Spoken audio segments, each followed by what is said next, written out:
अच्छा जी, मेरी स्क्रीन नजर आ रही है आप लोगों को? यस जी, नहीं नजर आ रही, स्क्रीन शेयर कर लेंगे, तस्वीर नजर आ रही है। अब नजर आ रही है स्क्रीन? जी अब नजर आ रही।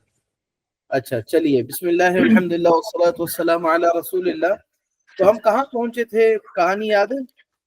हमने स्टार्ट लिया था कॉल की एनर्जी से, और एनर्जी के बारे में बात हुई थी कि एनर्जी की वजह से, हाई वॉल्यूम की वजह से, रिस्पेक्टफुल अल्फाज की वजह से और सॉफ्ट टोन की वजह से आप किस तरह से 25% अपनी कन्वर्सेशन को डोमिनेट कर लेते हो। अच्छा, 25% नहीं, आई वुड कॉल इट, आप चले लेट्स मेक इट 25% आप डोमिनेट कर लेते हो। फिर जो 25% आप डोमिनेट करते हो, लेट मी रिवाइज इट, 25% आप अपनी एनर्जी की वजह से कन्वर्सेशन को, कॉल को डोमिनेट करते हो। 25% आप अपने रिस्पेक्टफुल और अच्छे अल्फाज की वजह से डोमिनेट करते हो। 25% आप अपने क्वेश्चनरी की वजह से अपनी कन्वर्सेशन को डोमिनेट करते हो। और फिर लास्ट 25% ये है कि अगर क्लाइंट की कोई क्यूरीज आई और उनको आपने सही लॉजिकल आंसर्स के साथ रिस्पॉन्ड किया, सही है, और एक तो ये हो गया, और इसके साथ क्लाइंट इवेल्युएट हुआ या नहीं हुआ, जो आप कन्वर्सेशन क्लोज कर रहे हो, तो एंडिंग आपकी प्रॉपर होनी चाहिए। तो ये 4 सेक्शंस में अगर हम कॉल को डिवाइड कर लें 25% ईच, तो you will win the call 100%। समझ में आई ये बात? सही है। तो ये बिल्कुल ऐसा है कि initial 25% is your energy, high volume, high pitching. Number 2 is respectful, beautiful words. Number 3, questionary. Number 4, ending of the call. सही है। तो अब उसमें मैंने शुरू में बता दिया ऊंची आवाज के साथ, this is my signature intro and this is my signature start of a call, कि मैं क्लाइंट को अस्सलामु अलैकुम जनाब मोहम्मद हसन अली साहिब, कैसे हैं आप। अब इन दो बातों के दरमियान में एक गैप देता हूं, अस्सलामु अलैकुम, इसके बाद मैं गैप देता हूं, I want to listen from the customer, I want to listen from my perspective. जब वो मेरी बात को सुनता है तो मेरी एनर्जी को रेजोनेट किए उसने कि नहीं, उसके रिस्पॉन्स से मुझे पता चल जाता है। फिर मैं उसको एक सुनामी मारता हूं रिस्पेक्ट की, उसकी मजबूरी हो जाती है ये समझना कि I am really respecting him from the bottom of my heart, तो वो बिल्कुल गर्विदा हो जाता है। आप करके देखेंगे, जब आप इसको प्रैक्टिस करेंगे आपको आइडिया हो जाएगा। जितने खुलूस के साथ हम करेंगे उतना ही ज्यादा सामने वाला गर्विदा होता है। And then you dominate 50%। ये दो काम आपने कर लिए, और ये इनिशियल 10 सेकेंड्स में होता है। पहले 10 सेकेंड आपने बजा दिए, आप 50% डोमिनेट कर गए। अब रेस्ट ऑफ द 50% जो है वो आपकी क्वेश्चनरी और आपकी एंडिंग के ऊपर डिपेंड करता है। समझ में आई ये बात? अच्छा, और इसी तरह आप अपनी हर कॉल को नंबर देंगे। जब आप कॉलिंग करेंगे ना, अब मैं आपके साथ एक टेबल शेयर करूंगा, जब आप अपनी कॉल स्टार्ट करेंगे आप खुद को नंबर्स देंगे। एक है ना, क्लाइंट की आंसर्स के मुताबिक क्लाइंट को रेटिंग करते हैं, इसी तरह आप हर कॉल में अपनी रेटिंग भी करोगे। If you want to improve, अगर आप आगे बढ़ना चाहते हो, अगर आप कहते हो कि नहीं यार मैं तो सब कुछ जानता हूँ, तो फिर आप अपनी जगह हमेशा खड़े रहोगे, तो सारे आगे बढ़ जाएंगे, आपकी तरक्की नहीं होगी। तरक्की उस आदमी की होगी जो हर वक्त प्यासा रहता है, जिसको हर वक्त सीखना है, वो तरक्की करेगा। और वो तरक्की कब आएगी कि जब आप अपने हर कॉल को प्रीवियस कॉल के साथ कंपेयर करोगे। प्रीवियस कॉल में मैंने खुद को रेटिंग दी 7, नेक्स्ट कॉल में I want to score 8, I want to score 9, तो आप आगे जा रहे हो। अगर आप अगली कॉल के अंदर 5 या 6 रेटिंग ले रहे हो तो यू ड्रॉपिंग। समझ में आई मेरी बात?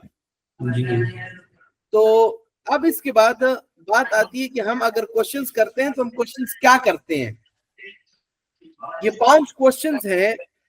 जब आप क्लाइंट के साथ बात करो, you have to make sure आप क्लाइंट की जुबानी इनमें से हर क्वेश्चन का आंसर निकाल लो, और क्लाइंट के अल्फाज को आप अपने पास क्वेश्चनरी, वो जो मैं आपके साथ शेयर करूंगा वर्कशीट, उसके अंदर क्लाइंट की जुबानी जो आंसर निकला है वो टाइप करो, उसको रिकॉर्ड करो। बाज़ दफा हम क्लाइंट के साथ बात कर रहे होते हैं, हम अपनी सवाबदीद पे, अपनी खुशफहमी में क्लाइंट को नंबर दे रहे होते हैं। नहीं नहीं नहीं नहीं, वो अमीर होगा, उसके पास पैसे होंगे। How can you guess? आपको क्या आइडिया, आपको कैसे पता? क्लाइंट ने कहा है आपको मेरे पास 3 करोड़ रुपए, मेरे पास 5 करोड़ रुपए, मेरे पास 50 करोड़ रुपए? नहीं, क्लाइंट ने तो नहीं कहा, तो फिर आपको कैसे पता चल गया? तो you have to make sure आप जब डोमिनेट करते हो ना कॉल को स्टार्ट में, और फिर इन क्वेश्चंस के ऊपर आते हो, तो क्लाइंट खुशी से आपको इसके जवाब कम्युनिकेट करेगा। समझ में आई ये बात? पहला क्वेश्चन क्या है? पहला क्वेश्चन हम क्लाइंट से पूछते हैं, व्हाट इज योर इंटरेस्ट? आपका इंटरेस्ट रेजिडेंशियल है, आपका इंटरेस्ट कमर्शियल है, आपका इंटरेस्ट प्लॉट है, घर है, अपार्टमेंट है, रेडी टू मूव है, अंडर डेवलपमेंट चाहिए, प्री लॉन्चिंग चाहिए, लॉन्च्ड चाहिए? कौन सी चीज आपको चाहिए? इंटरेस्ट क्या है आपका? समझ में आई ये बात? दूसरी चीज जो हम क्लाइंट से पूछते हैं वो लोकेशन की पूछते हैं। अभी हम लोग पर्ल वन कैपिटल को डील कर रहे हैं ना फिल वक्त, लेकिन हमारे प्रोजेक्ट्स लाहौर में भी हैं, हमारे प्रोजेक्ट्स कराची में भी हैं। तो हम क्लाइंट से पूछते हैं, सर अगर उसकी स्पेसिफिक पहले हमें लोकेशन पता चल चुकी है, वो कहते हैं यार मुझे पर्ल वन कैपिटल की इन्फॉर्मेशन, तो पता चल गया कि उसका इंटरेस्ट यही है, तो फिर तो इस क्वेश्चन की जरूरत नहीं पड़ी। बाज दफा कुछ आंसर्स आपको प्री कॉल में ही पता चल चुके होते हैं, लेकिन बाज दफा नहीं पता होता, एकदम क्लाइंट ब्लैंक होता है, तो फिर उधर कंफर्म करना पड़ता है। सर क्लाइंट से बात हुई, आधा घंटा बात हुई, सारी बातें एक्सट्रैक्ट हो गई, एंड में पता चला वो कहते हैं मुझे कराची में चाहिए, और हम उसको इस्लामाबाद में लेके घूम रहे हैं। नहीं समझ आई मेरी बात? क्लाइंट कहते हैं मुझे कराची में चाहिए और हम लाहौर में लेके उसे घूम रहे हैं। तो लोकेशन ऑफ इंटरेस्ट से मतलब ये है कि क्लाइंट अगर अपने पैसे लैंड करना चाह रहा है तो किधर लैंड करना चाह रहा है? क्लाइंट अपने पैसे पार्क करना चाहता है, किस शहर में वो अपने पैसे पार्क करना चाहता है, ब्लॉक करना चाहता है, इन्वेस्ट करना चाहता है? क्योंकि शहर टू शहर रिटर्न ऑन इन्वेस्टमेंट डिफरेंट होती है। कराची में रिटर्न ऑन इन्वेस्टमेंट अलग होगी, लाहौर में अलग होगी, इस्लामाबाद में अलग होगी, पेशावर में अलग होगी। तो क्लाइंट बाज दफा रिटर्न ऑन इन्वेस्टमेंट को देखता है, बाज दफा क्लाइंट इस चीज को देखता है। अब मैंने क्या नाम है लास्ट मंथ जो सेल क्लोज की है, उसमें मेरे एक क्लाइंट थे, अल्हम्दुलिल्लाह बहुत अच्छे साहब हैं, उनकी रिहाइश लाहौर में, उनका बिजनेस लाहौर में, उनका उठना बैठना जीना मरना सब कुछ उनका लाहौर में है। लेकिन वो कह रहे थे कि हमें बिजनेस पर्पस के लिए या नॉर्थ एरियाज के टूरिस्ट के लिए इस्लामाबाद जाना पड़ता है, और फिर इस्लामाबाद जाकर हम दूसरों की जगह रेंट करते हैं। हमारी अपनी जगह हुई तो हम अपनी जगह रह लेंगे, तो जब हम वहां पर नहीं है तो हम उसमें शॉपिंग रेंटल्स का बिजनेस कर लेंगे। तो मोस्ट वेलकम। लाहौर में इन्वेस्टमेंट कर ली, क्या नाम है, लाहौर के होने के बावजूद उन्होंने इस्लामाबाद में इन्वेस्टमेंट कर ली। You get the point? भाई समझ आ रही? यस ये समझ आ रहा है, चलो बोलो ना। ये समझ आ रहा है बिल्कुल। अच्छा आगे चलें। तीसरा question, purpose of investment. Purpose of investment, आप इन्वेस्टमेंट क्यों करना चाहते हैं? याद रखना ये हर क्लाइंट की अलग होती है। अब मेरे क्लाइंट है फ्रांस में होते हैं, उन्होंने मुझे कहा मुझे कोई जरूरत नहीं है, ना मुझे रेंटल की दिलचस्पी है, ना मुझे क्या नाम है रेडी टू मूव चाहिए, ना मैंने खुद रहना है, मैंने सिर्फ पैसे पार्क करने हैं एज एन एसेट। 2 साल में बने, 5 साल में बने, 6 साल में बने, आई डैम केयर अबाउट दैट। बस ये बन जाए और जब मैं पाकिस्तान आऊं मेरे बच्चे बड़े हों उनके लिए कोई एसेट हो बस। अब ये अलग इंटेंशन है। बाज़ लोग कहते हैं कि यार मुझे ऐसी जगह चाहिए जहां पे मैं खुद मूव हो सकूं, मैं रेंट दे रहा हूं, मेरी रेंट से जान छूट जाए, मैं थोड़े थोड़े से इंस्टॉलमेंट दे दे दे के अपनी चीज खरीद लूंगा, तो मैं अपनी जगह पे मूव हो जाऊंगा बीवी बच्चों समेत।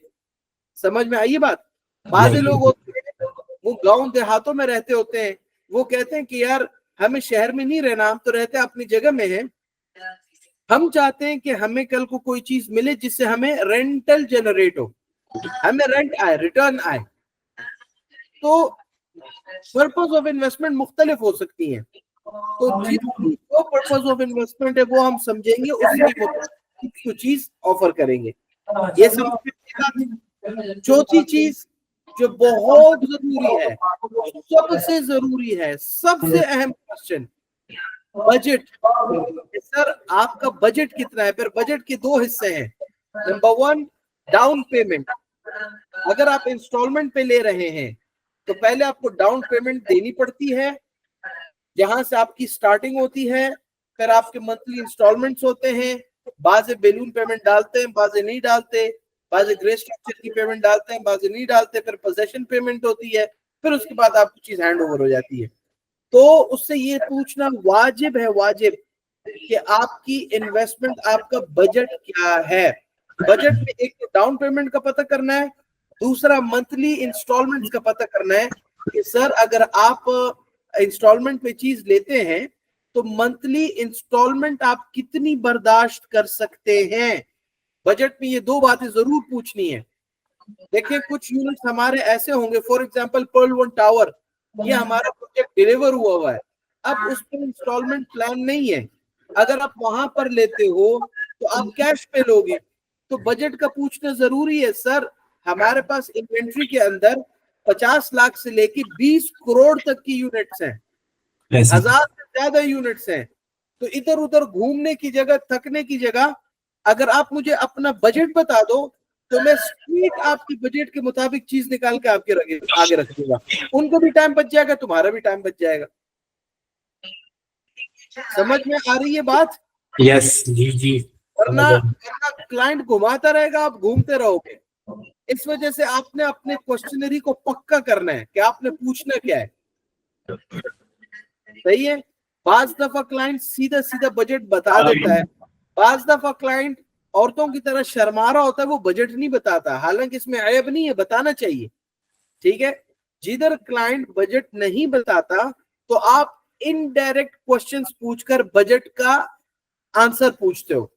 फॉर एग्जाम्पल 2 + 2 कितना होता है? 4।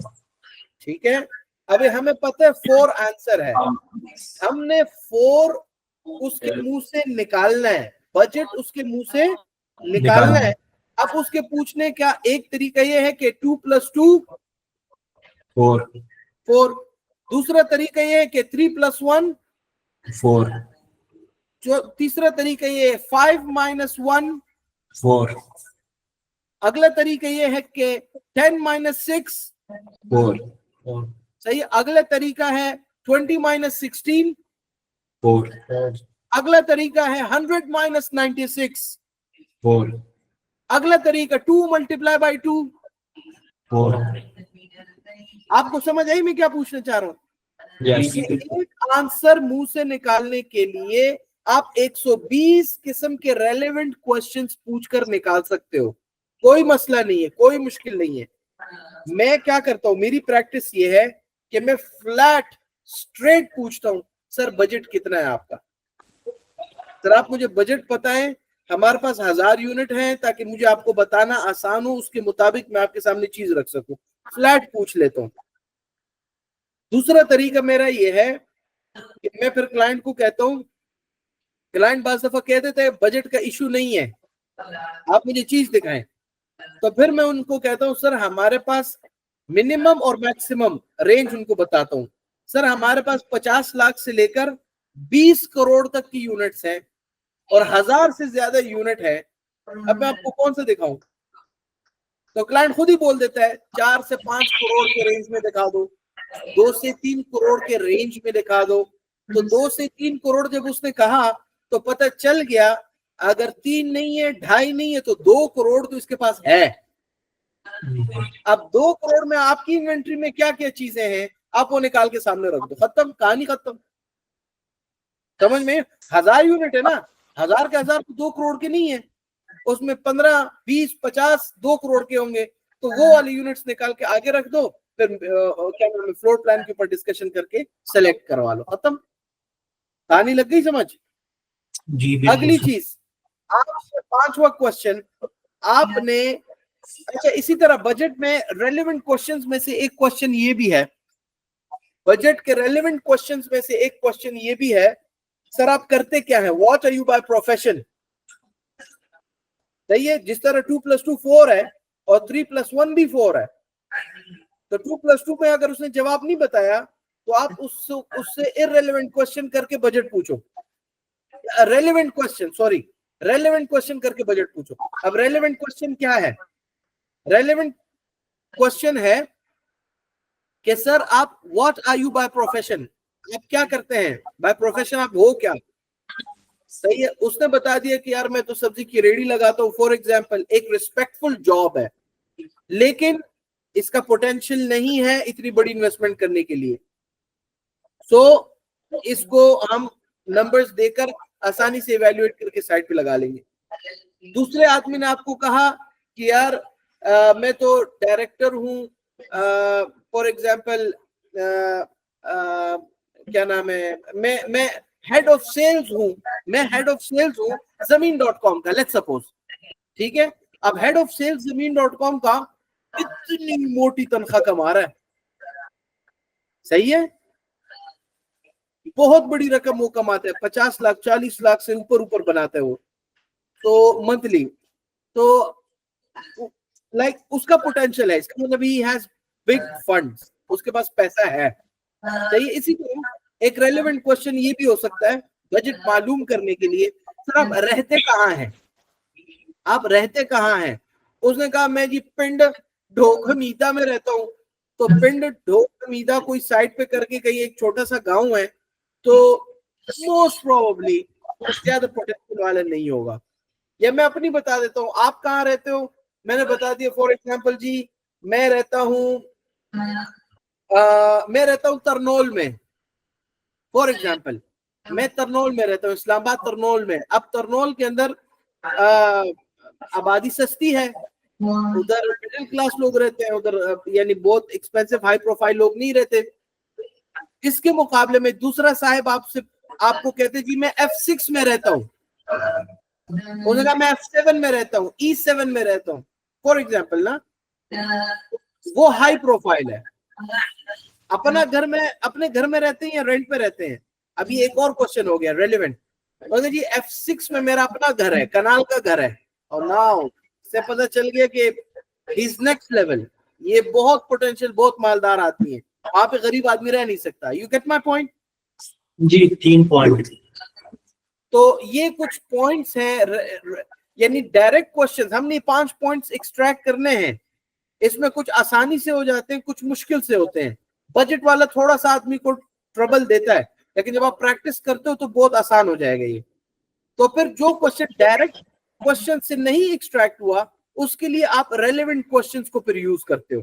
मैंने उसकी एग्जांपल्स आपको दे दी, होपफुली इट इज क्लियर। जी बिल्कुल क्लियर हो गया। अच्छा, आखिर में this is the most important, client से जरूर आपने कंफर्म करना है कि ये आपका व्हाट्सएप का नंबर है या नहीं है, तो वेल एंड फाइन, नहीं है तो व्हाट्सएप नंबर क्लाइंट से लो, क्योंकि फिर बाद में हम रीच आउट करते हैं, वो रीच आउट करने का वो फॉलोअप का एक तरीका है, वो मैं आपको इंशाल्लाह अगले सेशंस में सिखा दूंगा, समझा दूंगा। उसमें हमारे पास उसके व्हाट्सएप का एक्सेस होना जरूरी है, वरना हम जो भी क्या नाम है फॉलो अप करना चाहेंगे, हम इनको नहीं पहुंच सकेंगे, हम इनको हिट नहीं कर पाएंगे। शुरू में तो आसान होगा 100, 200, 300, 500 लीड तक, लेकिन जब आपकी लीडें हजारों में चली जाएंगी, 5000, 6000, 8000, फिर आपके लिए पुराने कस्टमर्स को ग्रैब करना बहुत मुश्किल हो जाएगा। और समझ में आ रही है मेरी बात? कन्वर्सेशन आप जीत गए, मेरी बात याद रखें, अगर आप कन्वर्सेशन जीत गए तो क्लाइंट अपने दिल पर आपका नाम, अपने दिमाग में आपका नाम लिख लेगा।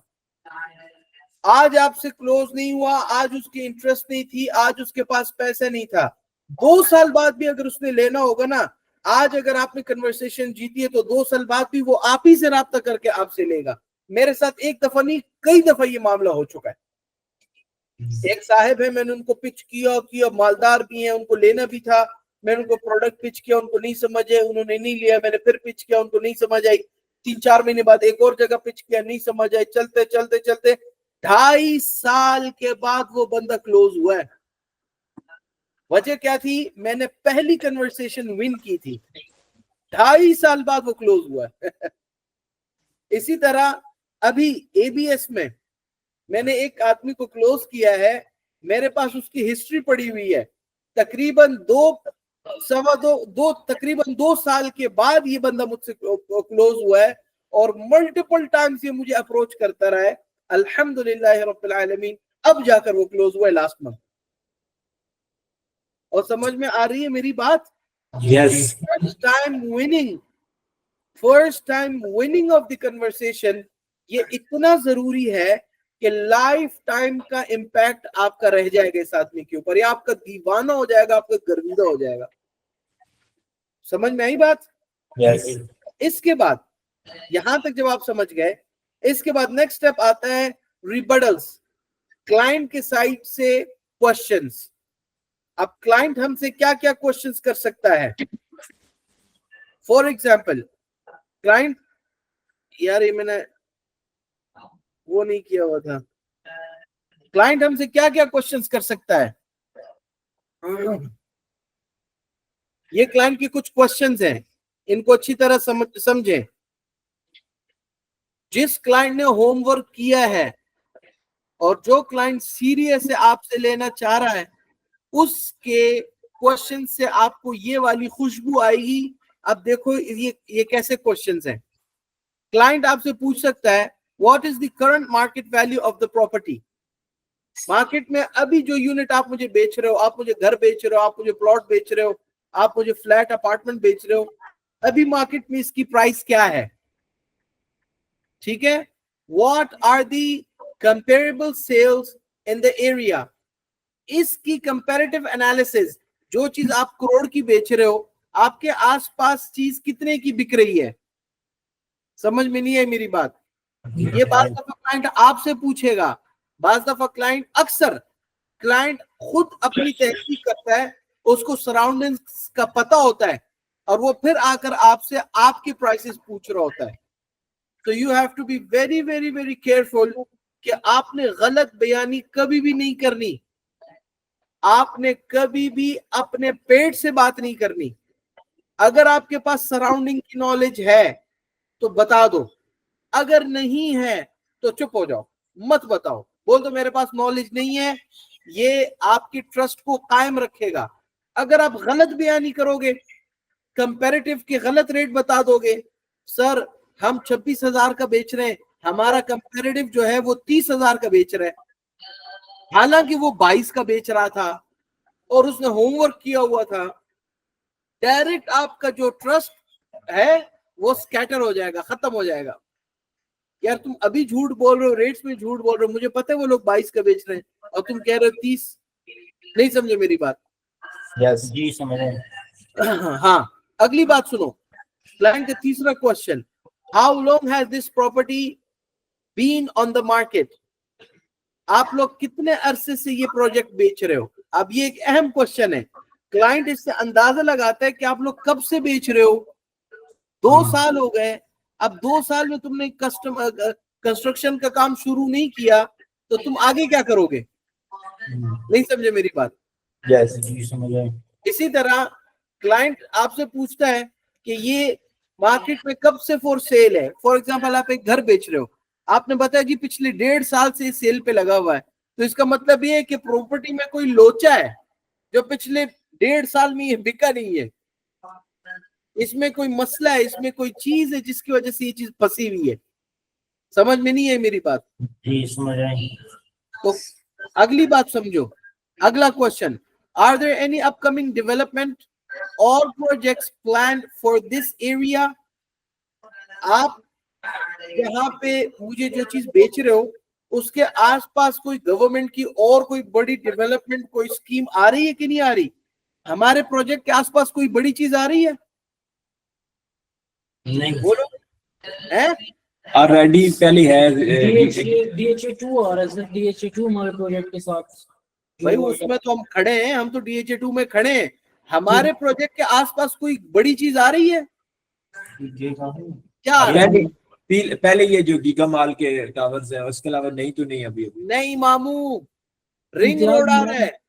अच्छा रिंग वो रोड रावलपिंडी, ओके वो हमारे करीब आ रहा है। अब रिंग रोड जब आ जाएगा तो रवात से ये दाईं तरफ जो रोड जाती है ये सीधा आपको रिंग रोड के ऊपर चढ़ा देगी 2-4 मिनट के अंदर, और रिंग रोड पे आप चढ़ गए, आप पिंडी के कोने कोने में पहुंच गए, जिधर मर्जी पहुंचो।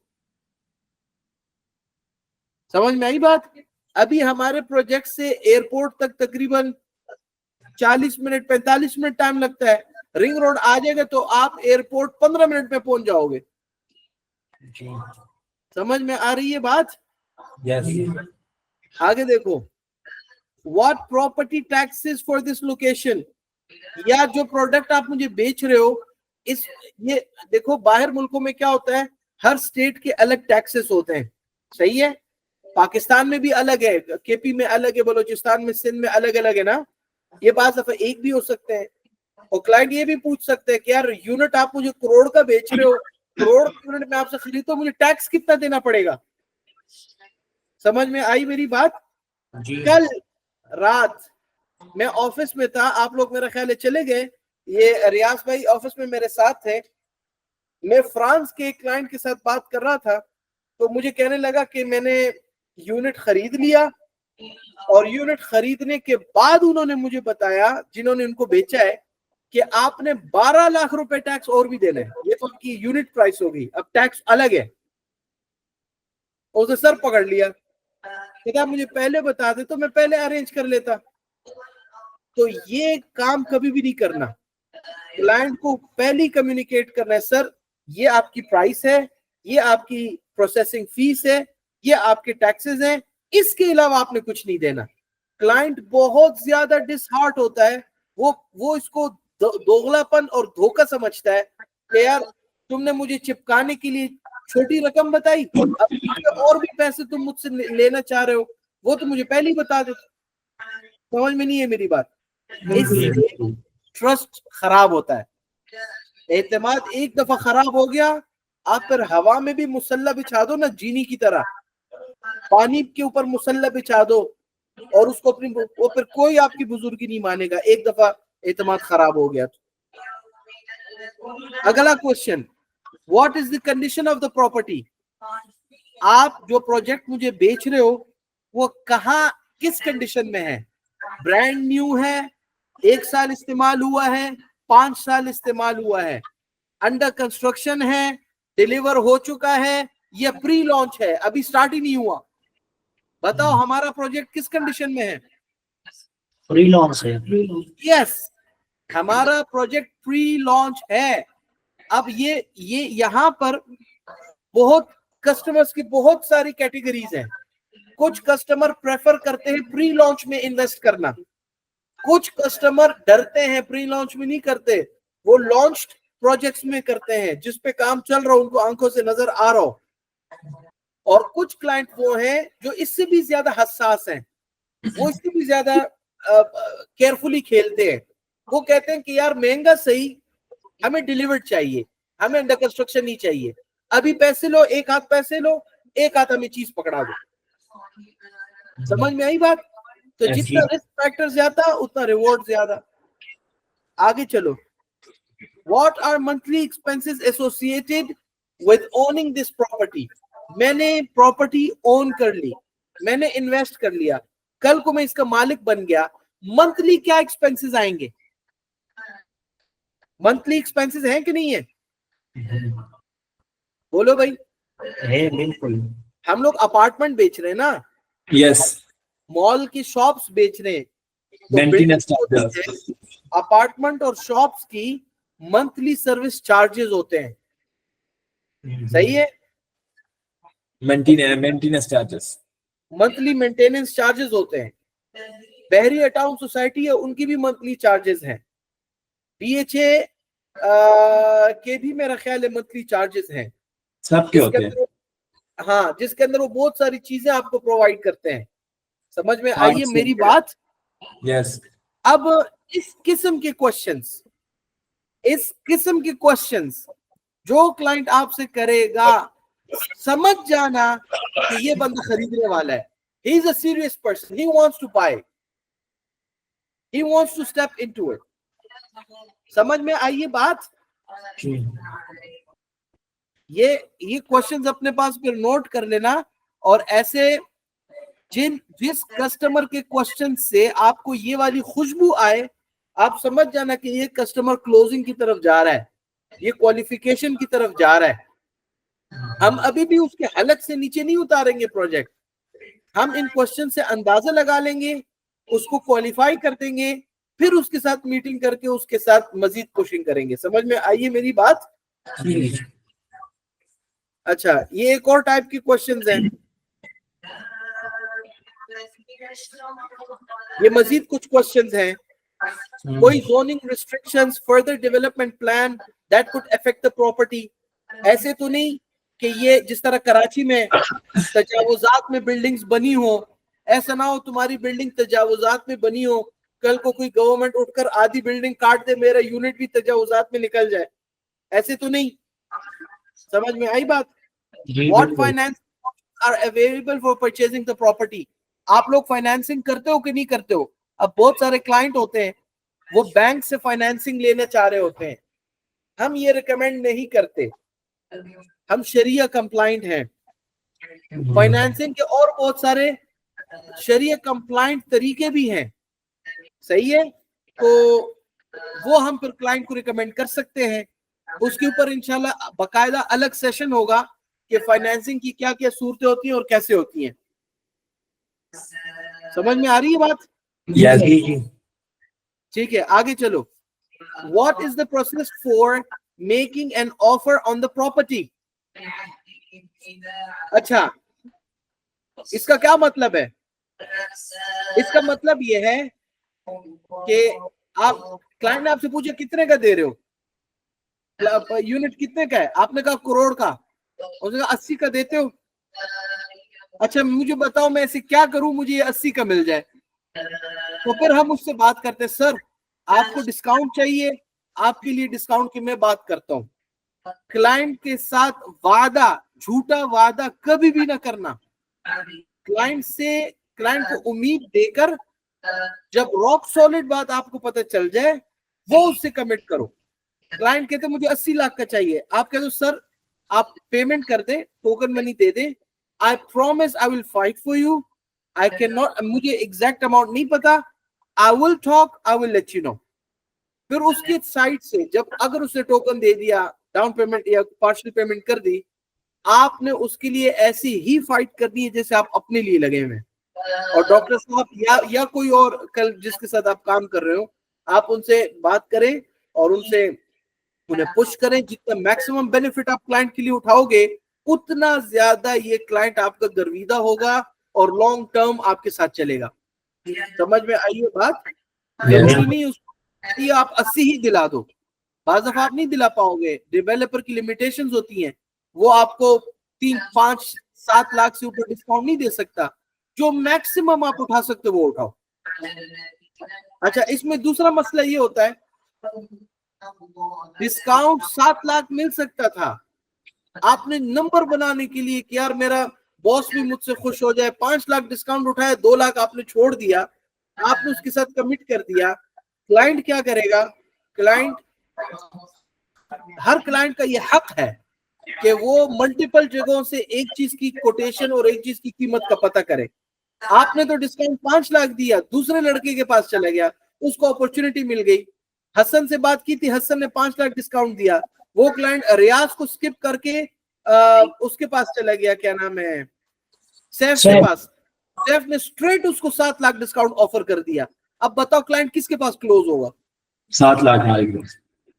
खत्म, क्योंकि वो बेनिफिट ज्यादा दे रहा है। समझ में आई मेरी बात? आगे आगे चलो, आगे चलो। Are there any HOA, home owner associations, fee or rules associated with this property? यार मैं आपसे प्रॉपर्टी लेता हूं, आपके कोई बाउंस वगैरह है मुझे जिस पे तुम बाउंड करोगे? फॉर एग्जांपल मैं आपसे यूनिट लेता हूं, कल को आप मुझे कहो कि यार आप इसमें शॉर्ट टर्म रेंटल्स का काम नहीं कर सकते हो, कोई इस तरह की एक्स्ट्रा है? मैंने यूनिट ले लिया, मैंने उसको स्टूडियो बना दिया अपनी पॉडकास्टिंग के लिए, कल को आप मुझे कहो कि नहीं ये कमर्शियल एक्टिविटी है, आप इसको अपार्टमेंट में नहीं कर सकते हो, ऐसी पाबंदियां तो नहीं है। समझ में आई बात? जी जी समझ रहे। इसके अलावा कोई कमीशन, कोई एक्स्ट्रा चक्कर तो नहीं है। उस दिन मुझे एक क्लाइंट ने राब्ता किया दुबई से मुझे क्लाइंट ने राब्ता किया, मुझे कहने लगा कि यार मैंने एक यूनिट खरीदा, यूनिट खरीदने के बाद लड़का मेरे पीछे पड़ गया कि सर मैंने आपको यूनिट खरीद के दिया है, अब आप मुझे कमीशन दें।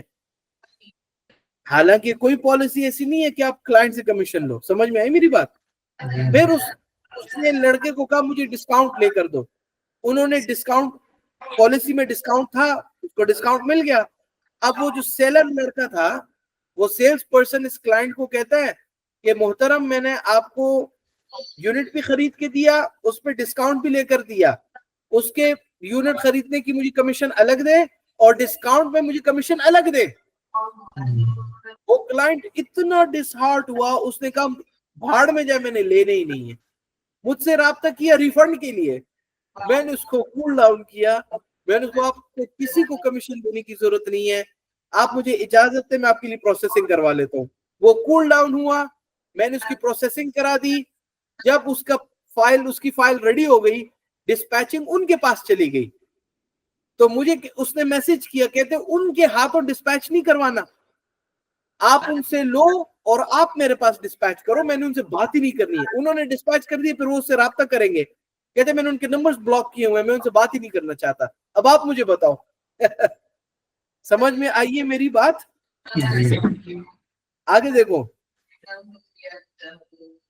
what is the history of the property including previous owners and any renovations? यूं कह लो कि यार आप मुझे पर्लवन कैपिटल बेच रहे हो, इस डेवलपर ने पीछे और कुछ किया है, पहले और कुछ बनाया है, किस क्वालिटी का बनाया है, कहां बनाया है, क्या बनाया है? समझ में आई बात? जी। आगे देखो, ये एक अहम क्वेश्चन है जो बोल्ड लेटर्स में है, number 6, what are the potential rental income or resale value of the property? आज मैं करोड़ का ले रहा हूं, कल को ये मुझे रेंट कितना देगा 3 साल बाद जब डिलीवर होगा, या 3 साल बाद जब मैं इसको बेचूंगा तो मुझे ये कितना अप्रिसिएशन, कितना फायदा देगा? अब ये क्वेश्चंस डायरेक्टली बताते हैं कि यार this person is damn serious. समझ में आ रही है मेरी बात? यस जी। What are the schools, amenities and services available in the area? जहां पर आप मुझे बेच रहे हो, इधर आसपास क्या एमिनिटीज हैं? इसमें मेरी रियाज की और हसन की बात, उसकी क्या नाम है, सैफ की बात हुई थी कि हमें आसपास की जितनी एमिनिटीज हैं, एक तो बिल्डिंग के अंदर की एमिनिटीज है ना, पर्लवन कैपिटल में 100+ एमिनिटीज अपनी है।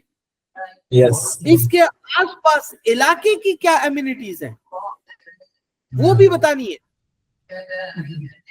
वो आपकी फिंगर टिप्स पे होनी चाहिए। वो जब क्लाइंट आपसे पूछेगा और आप उसे बताओगे, तो ये क्वेश्चन डायरेक्टली रिफ्लेक्ट करता है उसका सीरियसनेस, उसकी संजीदगी और उसके खरीदने की इंटेंशन। समझ में आई ये बात? जी जी समझ आई। Last but not the least, are there any environmental concerns or hazards associated with this property? कोई नुकसान कोई फायदा एनवायरमेंटल इस प्रॉपर्टी का? समझ में आई बात? हम क्या बताते हैं, मेरी ये आदत है, मैं क्लाइंट को उमूमन जब कोई यूनिट पिच करता हूं ना, तो मैं उसको सनराइज और सनसेट के डायरेक्शंस बताता हूं कि आपके यूनिट से आपको व्यू कौन सी मिलती है। अब हमारी तो पर्ल वन कैपिटल है, सुन रहे हो मेरी बात? यस जी जी जी। पर्ल वन कैपिटल जो जीटी रोड फेसिंग है, जो जीटी रोड फेसिंग है, ये सनसेट का व्यू देगी। जो डीएचए फेसिंग है, ये सनराइज का व्यू देगी। समझ में आई बात? यस जी जी। सो ये चीज हम क्लाइंट से कम्युनिकेट करते हैं, इससे वो they can feel the sunrise and sunset during the conversation, जो बहुत उनको पुश करती है, मोटिवेट करती है, उनको चीज समझ में आती है। और सबसे पहले आइए मेरी बात, यस जी जी जी। इसके बाद आप बिल्कुल इस काबिल हो जाते हैं कि आप अंदाजा लगा लें कि यार क्लाइंट सीरियस है, वो लेना चाहते हैं या नहीं लेना चाहता है।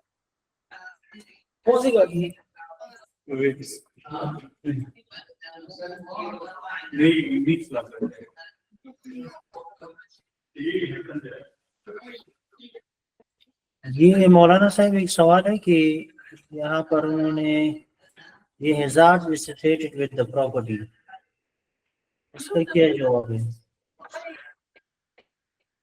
क्या हुआ? ये hazard associated with the property, ऊपर तो आपने वो एक्सप्लेन किया कि एनवायरमेंटल कंसर्न में ये सनराइज सनसेट का हवाला दिया ना कि मैं इस तरह, लेकिन हैजार्ड एसोसिएटेड का कोई जवाब है? ये मैंने एक जेनेरिकली बता दिया, असल में ये क्वेश्चन एक एनओसी के रिलेटेड है। ये एनवायरमेंटल प्रोटेक्शन एक अलग सरकारी इदारा होता है जो प्रोजेक्ट की अप्रूवल्स देता है। समझ में आई बात? तो इस क्वेश्चन का एक्चुअली ताल्लुक उस एनओसी के साथ है। इसका आंसर ये है, यानी मनफी कोई असरात इस प्रॉपर्टी के तो नहीं है उसके ऊपर। किसके ऊपर? ये पर्ल वन कैपिटल, माहौलियात के ऊपर। माहौलियात के ऊपर इस प्रोजेक्ट का कोई मनफी असरात तो नहीं है, तो उसकी हमारे पास एनओसी बाकायदा एनवायरमेंटल प्रोटेक्शन वालों की एनओसी है, सही है। और ये हर प्रोजेक्ट वाले के पास फिर होती है, जो हम क्लाइंट को देते हैं कि सर या मैडम हमारे पास एनवायरमेंटल प्रोटेक्शन की ये एनओसी है, और इस एनओसी के मुताबिक ये एनओसी मिलती तब है जब इसका कोई नेगेटिव इम्पैक्ट नहीं है एनवायरमेंट के ऊपर। It's okay, it's ready to go, ये ठीक है, बन सकता है, ठीक है। समझ में आई बात? तो ये क्वेश्चन एक्चुअली उस एनओसी के रिलेटेड है। ये मेरा पेज क्यों नीचे? आपका लैपटॉप बंद हुआ? लेकिन नहीं हुआ, आधा घंटे का तो आसानी से चल जाएगा।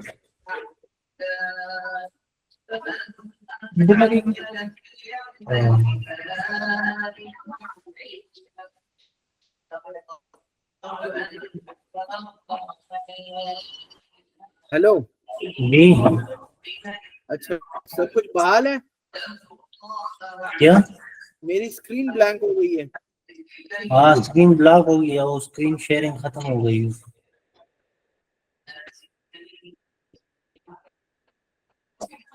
अच्छा अब नजर आ रहा है? मेरी साइड से जरा इंटरनेट हिल रहा है, तो चलो इस सेशन को रैप अप करते हैं जल्दी से।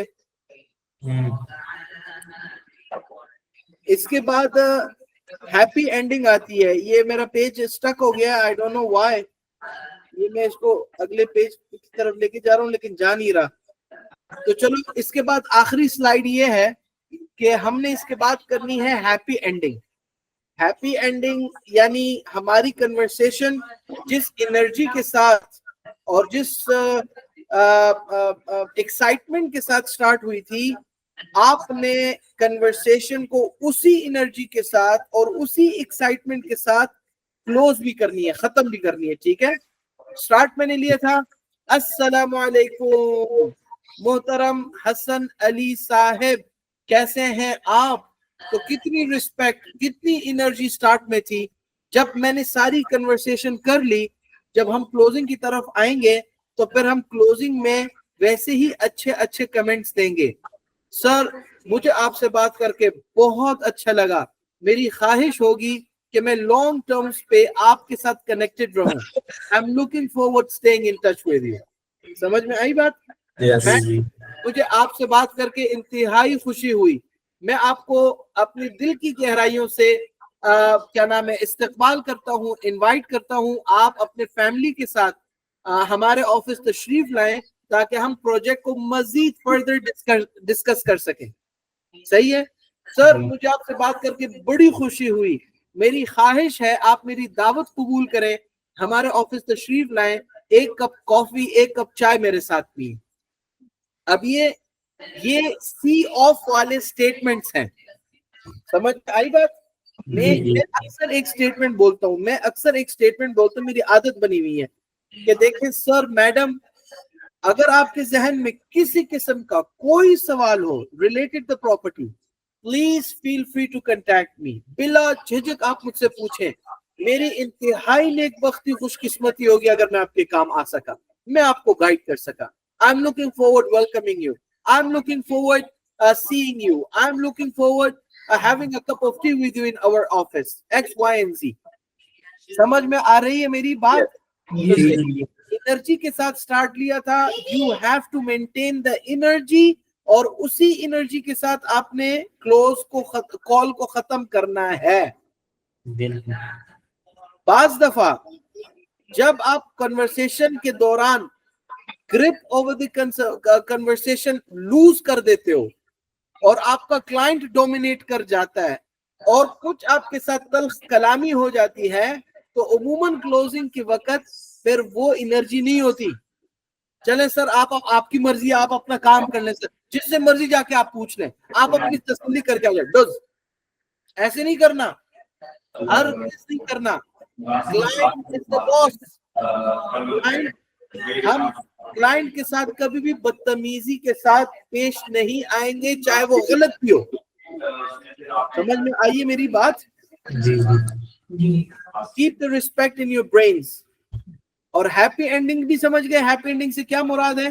Energy level the same. और फिर उसके बाद आपने कॉल बंद कर देनी है।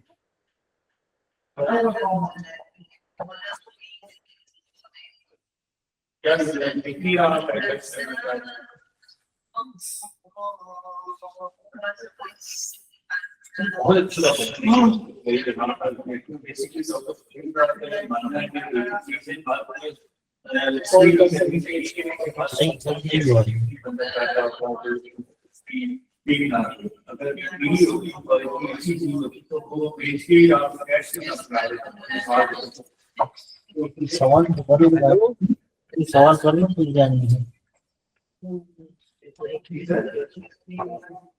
कुछ ना अस्सलाम भाई, मेरी आवाज आ रही है? जी जी आ रही है आवाज।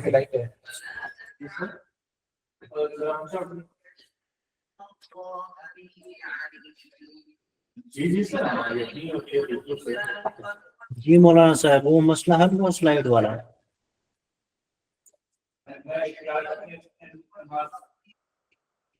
नहीं है बिल्कुल।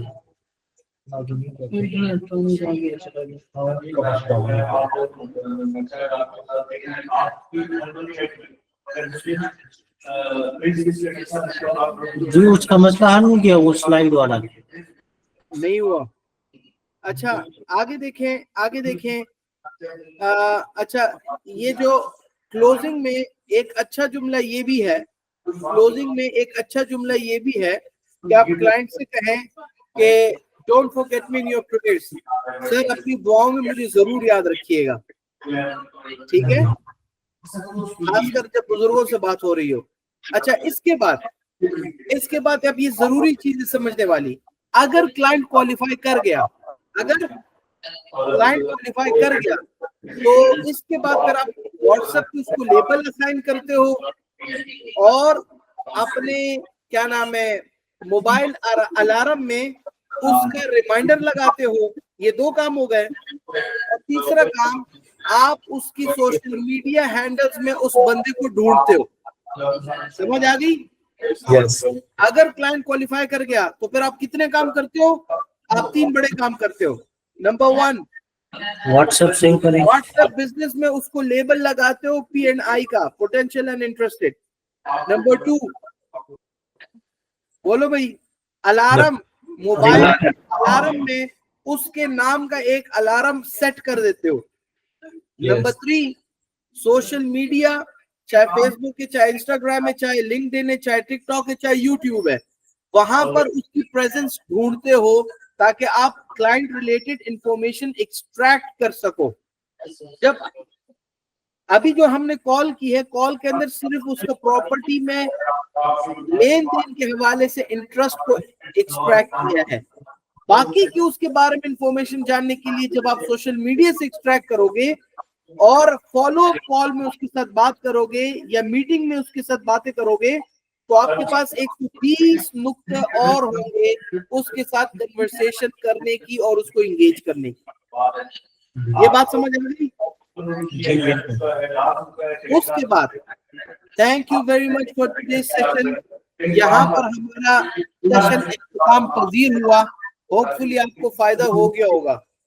अब आप लोगों की एक असाइनमेंट है, आप लोगों को एक टास्क है। समझ में आ रही है बात?